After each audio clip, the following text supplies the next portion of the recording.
C'est entendu. On peut aimer ou ne pas aimer une œuvre littéraire ou cinématographique, y voir une réussite ou un ratage. Pour ma part, je tiens le film de Jonathan Glazer La Zone d'intérêt pour une franche réussite sans qu'il soit utile de le qualifier de chef-d'œuvre. Si l'on accepte un ou deux artifices de dialogue aussi lourds qu'inutiles, le projet est très bien construit autant d'un point de vue stylistique que scénaristique. Ceci étant dit, si l'événement qui en constitue la trame intéresse à ce point, intérêt qui peut paraître désormais suspect, c'est que comme le dit la philosophe Hannah Arendt, nous avons désespérément besoin pour l'avenir, de l'histoire vraie de cet enfer construit par les nazis. Non seulement parce que ces faits ont changé et empoisonné l'air même que nous respirons, non seulement parce qu'ils peuplent nos cauchemars et imprègnent nos pensées jour et nuit, mais aussi parce qu'ils sont devenus l'expérience fondamentale de notre époque et sa détresse fondamentale. Expérience et détresse fondamentale de notre époque. Voilà une formule qui remise au rang de légende et de superstition le caractère strictement pathologique des constructeurs de l'enfer. On a beaucoup reproché à Hannah Arendt de s'arranger avec les faits historiques. De confondre les camps de concentration et d'extermination. De rapprocher le génocide avec des éléments de la modernité technique et bureaucratique. De faire en quelque sorte du premier un élément consubstantiel des seconds, aboutissant au final à considérer victimes et bourreaux dans une optique dramaturgique où les acteurs auraient agi presque de concert suivant un plan implacable, soutenu par une idéologie non moins implacable. Plus récemment, un intellectuel à la mode, l'historien Johann Chapoutot, a répandu l'idée selon laquelle le monde contemporain dans le domaine économique en particulier, est truffé de principes, de méthodes et de règles directement inspirées des penseurs nazis que la modernité aurait recyclés sans s'en rendre compte. Le management contemporain par exemple, aurait été imaginé à l'époque nazie et nous mettrions inconsciemment en œuvre son projet. Un professeur de philosophie faisait remarquer dans le cadre d'une discussion sur les réseaux sociaux, que la zone d'intérêt pourrait bien vite devenir la zone de désintérêt, à force de regard et d'analyse systémique, diluant la spécificité et l'ampleur criminelle du nazisme, dans un relativisme interprétatif et la relation plate et affadie de l'histoire occidentale qui les a engendrés. Sa remarque, si je l'ai bien comprise, était aussi motivée par des questions de transmission. L'enjeu est sérieux, c'est pourquoi ma réponse initiale à son commentaire n'étant que trop imparfaite, je crois devoir y donner une suite et faire part de ma bien modeste réflexion à ce sujet, moi qui ne suis ni philosophe, ni spécialiste de la Shoah. Je me replongerai tout d'abord dans mon expérience personnelle. J'appartiens à une classe d'âge qui a découvert l'événement à l'occasion d'une série télévisée américaine diffusée à grand bruit en 1978, Holocaust. Avec entre autres l'actrice Meryl Streep.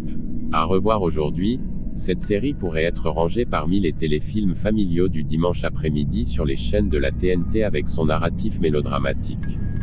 Toutefois, la chronologie des événements relatés était me semble-t-il assez honnête. Je me souviens de la stupeur provoquée en France, et en Allemagne, par la projection de ce téléfilm. C'est la toute première fois qu'en cette fin de la période dite des 30 Glorieux, nous entendions parler des crimes nazis et de leur mode opératoire. Le contraste provoqué par une vie d'enfant de français moyen où la satisfaction des besoins fondamentaux ne soulevait aucune inquiétude et constituait la normalité la plus banale, et la découverte de ce passé pas si ancien, mais la préhistoire pour un enfant de 11 ans, avait provoqué un cataclysme. Un peu plus tard, en classe de 3e je crois, on nous projeta Nuit et brouillard d'Alain Resnais, figure pédagogique imposée de l'éducation nationale en ce début des années 80. Je remarquais surtout les commentaires souvent embarrassés des professeurs, déambulant entre des formules le plus souvent convenues sur le bien et le mal, qui donnaient à leurs propos un caractère un tantinet moralisateur. À ce moment-là, et malgré la puissance du film, je sentais que quelque chose se dérobait, résistait à la compréhension d'un épisode de l'histoire aussi éloigné dans le temps que dans l'espace, dont les protagonistes, y compris les orchestrateurs, qui n'apparaissent jamais, semblaient si distants de ma réalité qu'il était impossible de répondre à l'injonction implicite consistant à s'en rapprocher. Je comparerais ce sentiment à une séance de catéchisme, où les paroles et les rites s'appliquent à créer un effort de conformisme et d'assignation collective, autour de l'idée du bienheureux destin dont nous jouissons.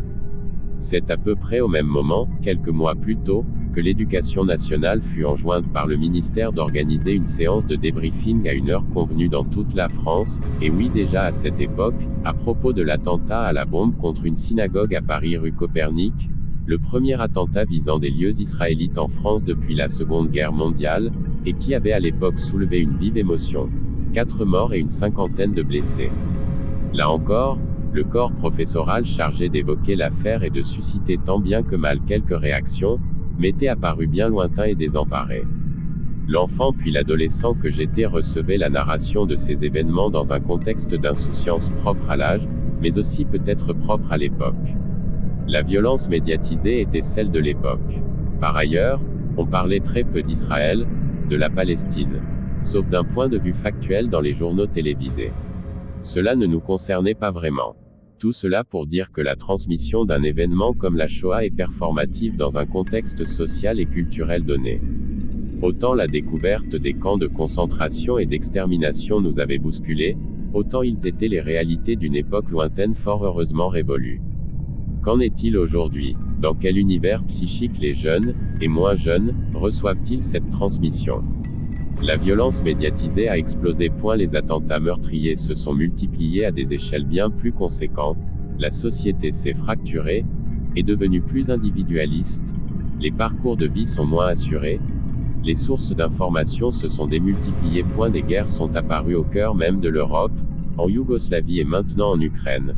Les récits autour d'Israël, de la Palestine, de l'islamisme, du sionisme ont émergé dans l'espace public. La mondialisation des échanges qui charrie son lot d'aphorismes, de clichés, de raccourcis, de manipulations, participe davantage au processus d'assignation et moins au rapprochement ou aux libérations.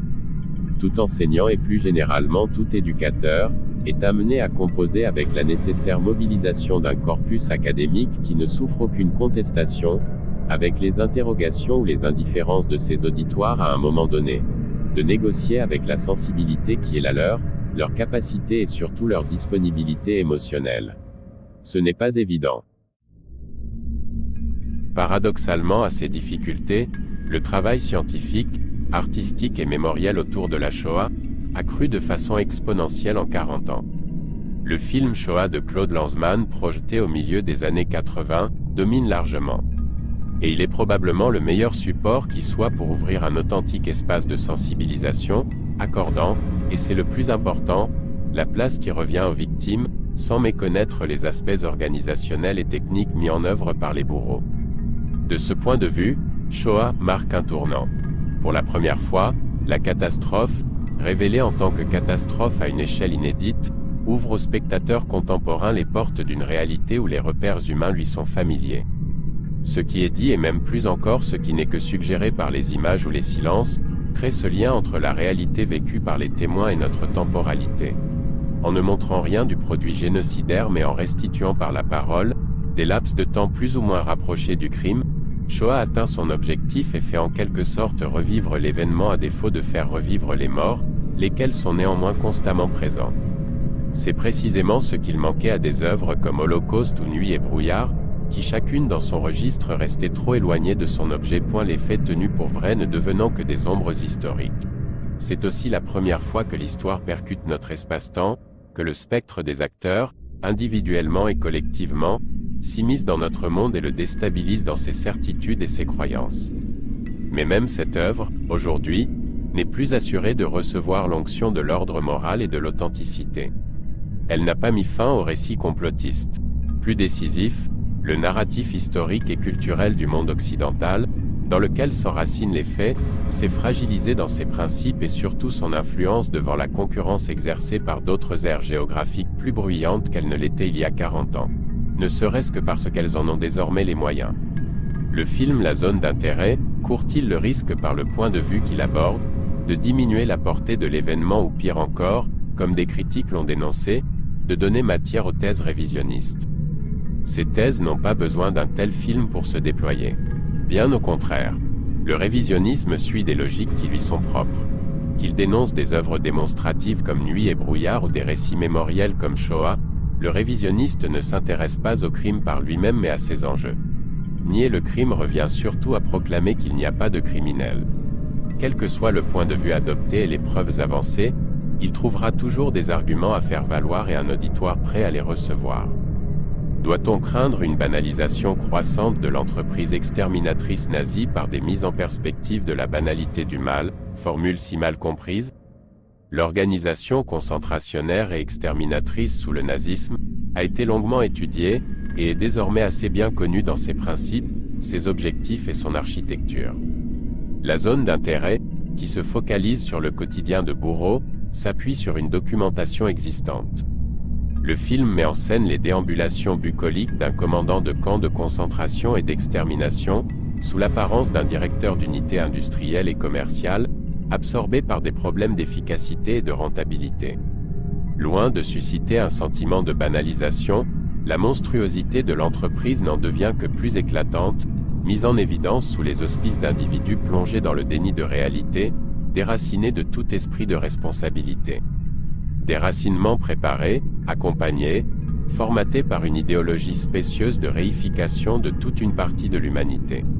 De ce conditionnement, nous n'avons que des traces, rien de plus.